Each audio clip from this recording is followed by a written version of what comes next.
అందరికీ నమస్కారం అండి. నా పేరు విజయనాగ. థ్యాంక్స్ లాట్ మన రెస్పెక్ట్స్ ఇన్ మేనే ఛానల్ని ఇంతగా ఆదరిస్తున్న ప్రతి ఒక్కరికి చాలా చాలా thanks. Again came back with one more casting requirement అండి. ఇది వచ్చేసి BA part of fresh youthful college drama on the big screen అని అంటున్నారు. Casting call new Telugu feature film అని అంటున్నారు. So male actor requirement, male and female ఇద్దరు కూడా 19 నుండి 21 సంవత్సరాల వాళ్ళు ఉండాలంట. సో మేల్ ఎలాగుండాలి అంటే this is an engineering student who looks belong to the city, అంటే సిటీలో ఉండే ఒక ఇంజనీరింగ్ కాలేజ్ స్టూడెంట్ లాంటి ఒక లుక్లో ఉండాలి అంటున్నారు. He should be lean and appear as if he moves his body throughout the day with no heavy mass on his body అని అంటున్నారు. అంటే ఒక మొక్కలో వీళ్ళు చెప్పదలుచుకున్నది ఏంటి అంటే, హ్యాపీ డేస్లో టైసన్ అని ఒకడు ఉంటాడు చూసారా, అలాగా సన్నగా ఉండాలి అని అంటున్నారు. The lean guys we see in coming of age dramas revolving around the college scenarios అని అంటున్నారు. సో ఇంకా చెప్పాలి అంటే నాగి అని డైరెక్టర్ ఉన్నాడు కదా, సలార్ మూవీ డైరెక్టర్. సో అలాంటి ఒక సలార్ మూవీ డైరెక్టర్నా కాదు కాదు అదే నాగి మీకు తెలిసిన వైజయంతి మూవీస్ అల్లుడు ఎవరైతే ఉన్నారో ఆ డైరెక్టర్ లుక్లో ఉండాలి అని అంటున్నారు. సో అమ్మాయి వచ్చేసి this is an outwardly engineering going student who can plans for studies అబ్రాడ్లో చదువుకోవాలి అనుకునే ఒక అమ్మాయి లాంటి లుక్ ఉండాలి అంటున్నారు. She's animated and highly expressive while she speaks seeing as if she is so close to every person she meets. So ఆ అమ్మాయి చాలా ఎక్స్ప్రెసివ్గా ఉండాలి, ఎవరినైనా చూసిన వెంటనే వాళ్ళతో కలుపుగోలుగా ఉండే లాంటి ఒక అమ్మాయి అయి ఉండాలి అని అంటున్నారు. The girl who seems to be high maintenance and lavish spends it's set in the drama space revolving around the college scenarios. అంటే చూడగానే చాలా డబ్బులు ఎక్కువ ఖర్చు పెట్టేదానిలా కనపడాలి అని అంటున్నారు. సో అంటే నాకు కొన్ని సిల్లీగా అనిపించేది ఏంటి అంటే, అవి ఆన్ స్క్రీన్లో మీకు కనిపిస్తాయి కదా, అలాంటి ఒక ఇదిని మీరు క్రియేట్ చేసుకోవచ్చు కదా. ప్రతిదీ కూడా ఇలాగ ఉండాలంటే డబ్బులు ఖర్చు పెట్టడం అంటే ముందుగానే వచ్చి మీకు ఏమైనా ఖర్చు పెట్టాలా, ఖర్చు పెట్టి ఇది చేయాలా? నాకు కొన్ని సిల్లీగా అనిపిస్తాయి. బట్ ఏమో వాళ్ళ బ్రెయిన్లో ఏముందో మనకు తెలియదు.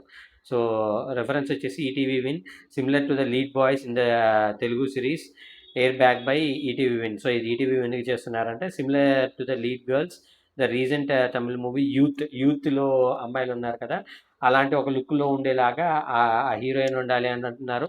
అలాగే ఈటీవీ విన్నులో ఉంటారు కదా హీరోలు, అలాంటి లుక్లో అబ్బాయి ఉండాలి అని అంటున్నారు. మీరు పంపించాల్సింది ఏంటంటే అంటే reason photographs and introduction video. Interested actors may send acting portfolio show reel if available. We are looking for fresh faces with strong screen presence and passionate for story telling అని అంటున్నారు. సో కాంటాక్ట్ అని ఇక్కడ వాళ్ళ contact details ఇచ్చారు. అలాగే location వచ్చేసి online admission submission ఆన్లైన్లో ఉంటుందంట ఆడిషన్ అంతా కూడా. ఆడిషన్ లొకేషన్ అని అంటున్నారు. Don't miss this opportunity to be a part of an exciting new film అని అంటున్నారు. Apply now, be a part of youthful relatable story అని ఇక్కడ వాళ్ళ కాంటాక్ట్ డీటెయిల్స్ ఇచ్చారని నేను మీకు చెప్తాను. దానికంటే ముందు మన సబ్స్క్రైబర్ అడిగిన ప్రతి ప్రశ్నకి అదే నిన్నటి వీడియోలో నేను మీకు చెప్పాను కదా ఏమని, పేదవాళ్ళకి ఎందుకు సంపాదించిన దాంట్లో కొంత భాగం పేదవాళ్ళకి ఇవ్వచ్చు కదా అనేది మనం డీటెయిల్గా డిస్కస్ చేసుకునే ప్రయత్నం చేద్దాం. ఇక్కడ నేనేమంటాను అంటే, మా తాతల తరంలో వాళ్ళ తాతల తరంలో మన ఇండియా గురించి ఎంత గొప్పగా చెప్పేవాళ్ళు అంటే, ఇండియా ఈజ్ డెవలపింగ్ కంట్రీ అని చెప్పేవాళ్ళు. ఆ తర్వాత మా తాతల తరం వచ్చేసరికి India is a developing country అని చెప్తున్నారు. ఆ తర్వాత మా నాన్నగారి తరానికి వచ్చేటప్పటికి India is a developing country అని అంటున్నారు. నా తరంలో కూడా India is a developing country అంటున్నారు. నా కొడుకు నా బిడ్డల తరంలో, వాళ్ళ బిడ్డల తరంలో, వాళ్ళ బిడ్డల తరానికి కూడా India is a developing country అంటారు. ఇక్కడ నేనేమంటాను అంటే, పూర్నెస్ అనేది ఇన్ని కోట్లు ఖర్చు పెడితే పోతుంది అనుకున్నట్లయితే, ఒక ఇండియన్ గవర్నమెంట్ కానీ లేదంటే ఇండియన్ పొలిటీషియన్స్ కానీ చేయలేంది కొన్ని కోట్లు సంపాదించిన మహేష్ బాబు కావచ్చు, కొన్ని కోట్లు సంపాదించిన రామ్ చరణ్ కావచ్చు, కొన్ని కోట్లు రెమ్యునరేషన్ తీసుకుంటున్న తారక్ కావచ్చు, కొన్ని కోట్లు రెమ్యునరేషన్ తీసుకుంటున్న సోకాల్డ్ సినీ తారలు కనుక ఇచ్చినట్లయితే మన దేశంలో రాష్ట్రంలో ఉన్న దారిద్ర్యం అనేది పోతుందా, మనం దారిద్ర్య రేఖ నుండి ఎగువకి వెళ్ళిపోతామా అనేది ఒకసారి నాకు చెప్పండి. ఇక్కడ నేనేమంటాను అంటే, మనకి కొనుక్కోవటానికి బియ్యం కొనుక్కోవడానికి డబ్బులు లేక ₹2 రేషన్ షాప్ ముందు ఒక గంట 2 గంటలు నిలబడే ఓపిక కూడా లేక మనం చెప్పులు పెట్టేసి దూరంగా ఎక్కడో కూర్చుంటాం. కానీ వైన్ షాపుల ముందు ఫుల్ బాటిల్ కొనడానికి డబ్బులు ఉంటాయి, చెప్పులు పెట్టి వెళ్ళకుండా అమ్మో చెప్పులు పెడితే మళ్ళీ ఎవడైనా తోసేస్తాడనే భయంతో మనం వచ్చేసి వైన్ షాపుల మీద నిలబడతాం.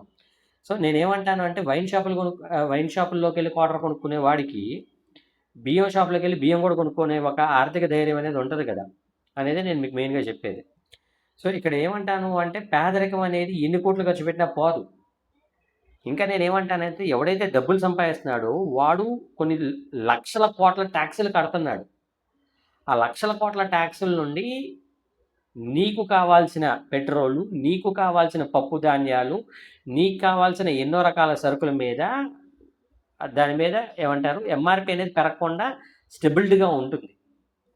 వాడు సంపాదించకపోయినట్లయితే వాడు ట్యాక్సులు కట్టలేడు.